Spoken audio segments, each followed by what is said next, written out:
ඔබ මේ අත්දැකීම ලැබුණේ කොහොමද කියලා හරියාකාරව දන්නවනම් පින්වතුනි ඔය විදියට ඔය ජීවිතේ ගත කරන්නේ ඔබ දන්නේ නැහැ ඔය අත්දැකීම ඔබට කොහොමද හම්බුනේ කියලා. පින්වතුනි මිනිස්සෙක් උපදින්නේ අම්මගේ බඩින් නෙමෙයි.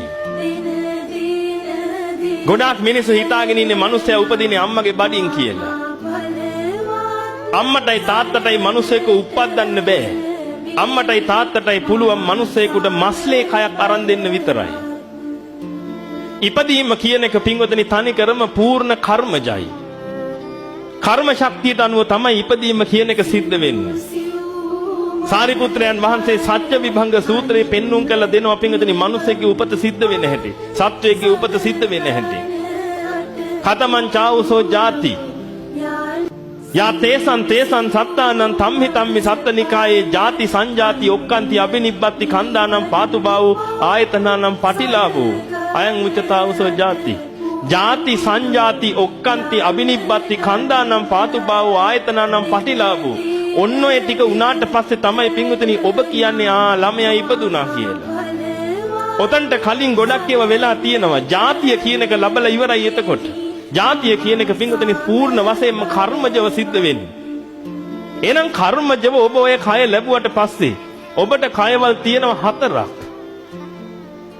කයවල් 4ක් තියෙනවා. ඔබට පේන්නේ මොකක් විතරද? එකයි. ඔය මස්ලේ කය විතරයි ඔබට පේන්නේ. කර්මජ, චිත්තජ, ඍතුජ, ආහාරජ කියලා කයවල් 4ක් ඔබට තියෙනවා. ඒකෙන් කෑම දාන්න වැවෙන කය තමයි ඔය තියෙන්නේ. ඇති පදන් ගහකට පෝර දානවා වගේ තමයි දාන්න වැවෙනවා. ඔය ආහාරජ කය.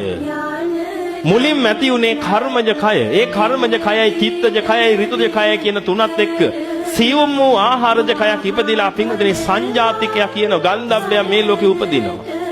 මේ ගන්ධබ්බ කියලා කිව්වේ පින්වතුනි මහායානිකයෝ කියන අන්තරාභවිකය හැම නෙමෙයි. තථාගතයන් වහන්සේ විවිධ සූත්‍රවල පෙන්වලා දෙනවා ගන්ධබ්බා ඔක්칸ති හොಂತಿ. ගන්ධබ්බයාගේ ඔක්칸තිය මව් කුසට සිද්ධ වෙන්න හැටි පෙන්눔 කරලා දෙනවා තථාගතයන් වහන්සේ. එහෙනම් හොඳට කල්පනා කරගන්න පින්වතුනි ඔබගේ මේ පළමු උපත සිද්ධ වුණේ ඕන්න ඔය ආකාරයට පූර්ණ කර්මජව.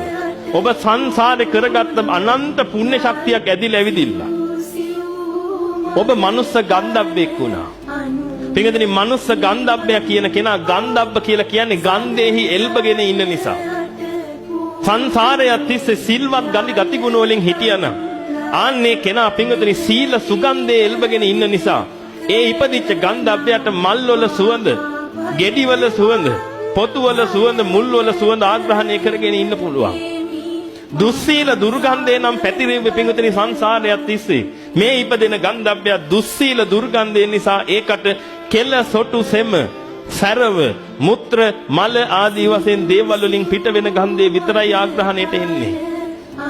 පින්වතුනි ඔබ ඔන්න ඔය දෙකෙන් එකක් තමයි ආග්‍රහණය කර ආවේ. ඔය ආග්‍රහණය කර ඉන්නකොට පින්වතුනි ඔබට ලොකු උමනාවක් ආවා මස්ලේ කයක් ගන්න. ඔය මස්ලේ කය ගන්න උවමනා එනකොට පින්වතුනි කෝටි ගාණක් ගන්ධබ්බය මස්ලේ කය ගන්න බලාගෙන ඉන්නවා. කෝටි ගාණක් එකෙක් එහෙම නෙමෙයි.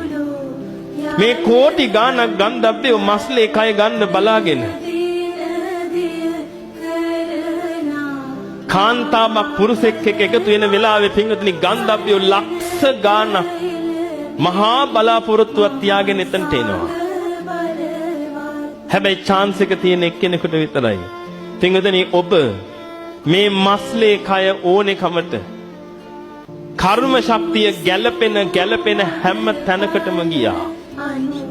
ඒ හැම තැනකටම ගිහිල්ලා පින්වතුනි ඔබ මස්ලේ කයක බලාපොරොත්තුෙන් හිටියා. අවුරුදු කෝටි ගාණක් ඔබ හැරසරුවා පින්වතුනි ඔය විදිහට. අවුරුදු කෝටි ගාණක් යනකම් ඔබට හම්බුනේ නෑ මස්ලේ කය. ඔබ ඇඬුවා. ඔබ වැළපුණා. බෙරිහන් දුන්නා. අනේ ඒකත් මට නැති වුණා කියලා කෑ ගැහුවා. එක අවස්ථාවක් ආවා. කර්ම ශක්තිය ගැළපිලා ඔබට යම් යුක්තානුවකට බැහැ ගන්න.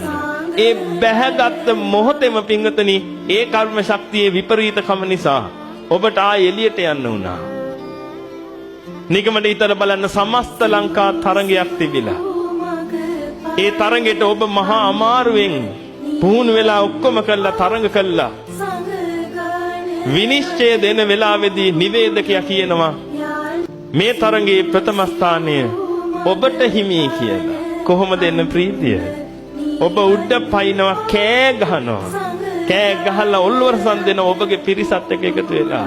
ඊට පස්සේ නිවේදකයා කියනවා සමා වෙන්න. වැරදීමක් සිද්ධ වුණේ ඔබ නෙමෙයි මේ පුද්ගලයා කියලා. ඔබට ඇඬෙන්නේ නැද්ද? ඔබ කෑ ගගහ අඬන්නේ නැද්ද? පින්වතුනි එහෙම වෙච්ච අවස්ථාවල් අනන්තයි අප්‍රමාණයි ඔබගේ ජීවිතේ. මේ එකක්වත් ඔබ දන්නේ නැහැ. අනන්තයි අප්‍රමාණයි.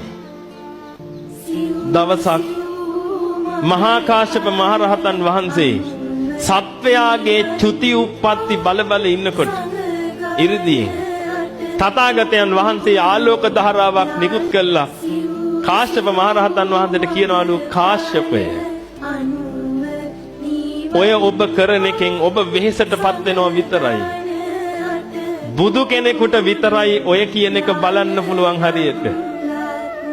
අම්මම දන්නේ නැතුව මව් කුසට ඇවිදින්න ආපහු නිකුත් වෙන ගන්ධබ්බයන්ගේ ප්‍රමාණය කෙලවරක් නැහැ කියලා. අම්මා දන්නෙත් නැහැ ආවා ගියා කියලා. ඒ තරම් චුති උප්පත්ති සිද්ධ වෙනවා කියලා මේ මොහොතේ. එහෙනම් එහෙම එකක් ඔබට බලන්න බෑ ඔය අරිහත් ඇහෙන්. බුදු කෙනෙකුට විතරයි බලන්න පුළුවන් කියලා. පින්විතනි ඔබටත් ওই ටික උදා වුණා.